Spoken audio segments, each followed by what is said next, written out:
Welcome to a new Shadows of Doubt mini update.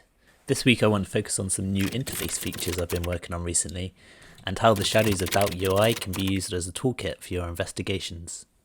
So every interactable item in the game has what's internally called an evidence folder. This means you can interact on the object within the world, and it will pause the game and bring up this folder-like window.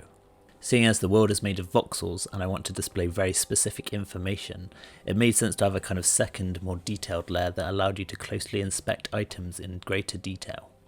You can get high-res previews of things like letters or notes here, and although at odds with the rest of the art style a little, I think it really enhances the feel of the world by giving it that extra detail when it's interesting to do so. The folder interface also features case-sensitive tabs, the most frequent of which is the facts section. This displays in a shorthand any relevant information about the item of evidence. For example, if it's a thing, it'll tell you where you found it, or if it's say a noodle box like this, it'll display the restaurant it came from, seeing as it's written on the packaging. You can click on facts to bring up the other evidence windows. Pretty much every relevant object you can think of has its own folder, including locations, buildings, restaurants, people, etc. Your main tool in Shadows is the ability to pin these evidence items to your case board. You can do this easily by clicking and dragging the pin icon. It's a lot like an OS in that your caseboard is effectively your desktop. Once you've pinned the item, it's effectively an icon that you can open again. Not only this, but facts are displayed as string connections, and you can also mouse over them to see what they are. So this creates a really cool visual representation of your case, just like in any good detective show. I spent some time last week adding 2D physics to the caseboard system as well.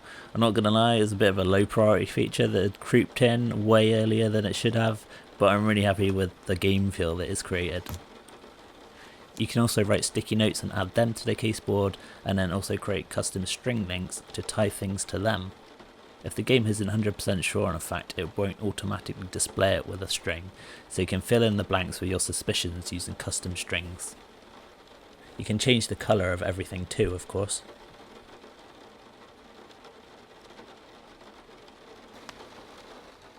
There's also this map interface that you can toggle, so if you have an item of evidence that is a location, such as this restaurant, you can quickly focus the map on it, as well as plot routes to it.